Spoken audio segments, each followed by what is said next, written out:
Everybody, we're joined this morning by Deputy Chief Brian Foley of the Hartford Police Department to talk about some of the things going on around Hartford. Deputy Chief, great to have you here. Thanks for having me. Good morning. So before we get into some lighter topics, I do want to talk about this New York Police Department officer who was ambushed.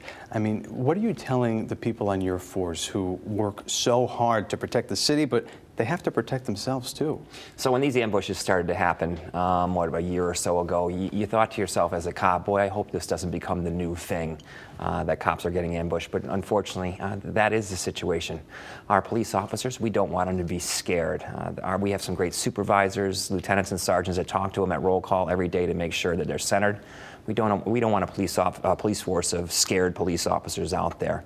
At the same time, I don't know if you ever sat in a police cruiser, you're pretty pinned down in there. You got between the radio, the computer, and everything else, there's not a lot of room to return fire if you are ambushed. So a lot of times you see those cruisers parked in parking lots, parked off, isolated by themselves in wide open areas, and people will drive by and wonder, what's that cop doing? Why is he parked there? Well, and this is one good reason why you want 360 around you the whole time.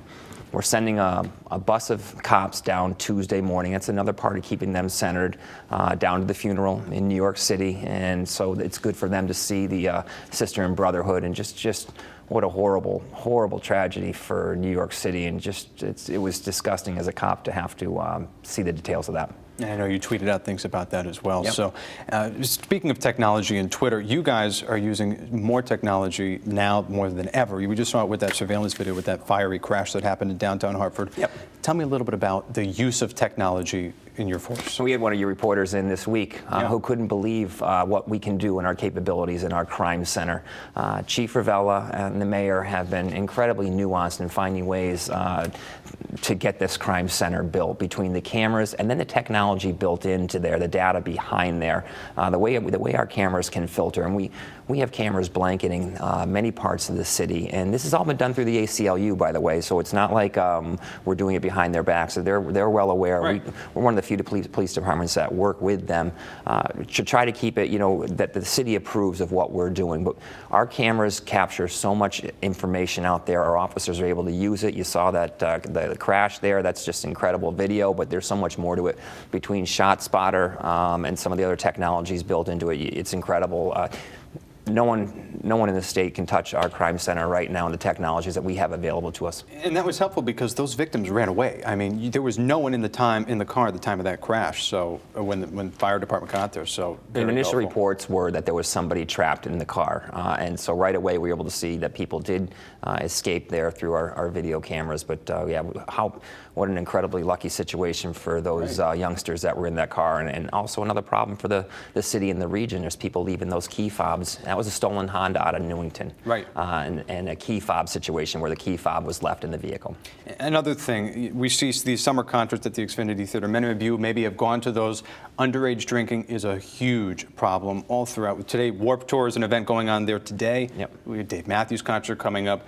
What are you guys doing to crack down on that and really just be strict on that problem? Well, it's reared its head again. It's been a problem in the past, and it's reared its head again. We've stepped up in enforcement, but if you look, parents that don't know, in the 70s, 80s, and 90s, you had these field parties with kegs in the middle of a field, an open field. Those have turned over to the concerts now, where the kids are coming into the city to have the same types of parties in our parking lots during the concerts. And we want the kids to make responsible decisions when they come here, but it really comes down to the parents making responsible decisions. They say they want their kids to go out there and do the right thing and try to make decisions. Well, maybe the city of Hartford is not the testing ground to see what types of decisions your kids are going to make. The consequences and the dangers here are much more. We'll be out there today enforcing underage drinking. We have some bigger, younger concerts coming up that we're going to be out there as well.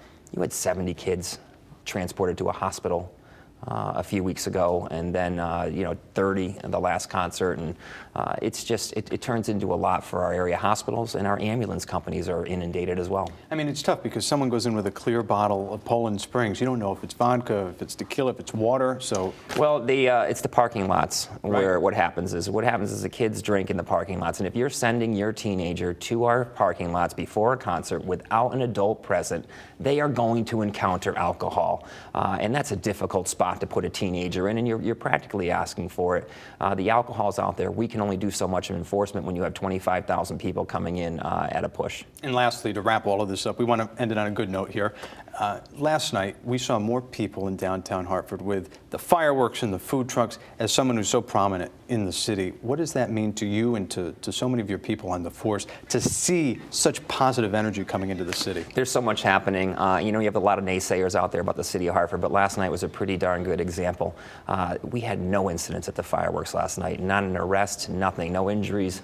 It was perfect. Between that, the food truck fest on top of that, and then you got Connecticut right around the corner at the convention center. That's a lot of people coming into the city. Even the concerts, those are already the Zach Brown Band. We had very few problems this week at the Zach Brown Band concert. So it's a good problem for the city to have this many people rushing in at one point. Everything was completely safe last night. Again, I talked to all my commanders this morning. No incidents at all. Well, Deputy Chief Foley, it's an honor to be here with you this morning. Your Likewise. insight is just invaluable, so thank you. Thanks, Ben.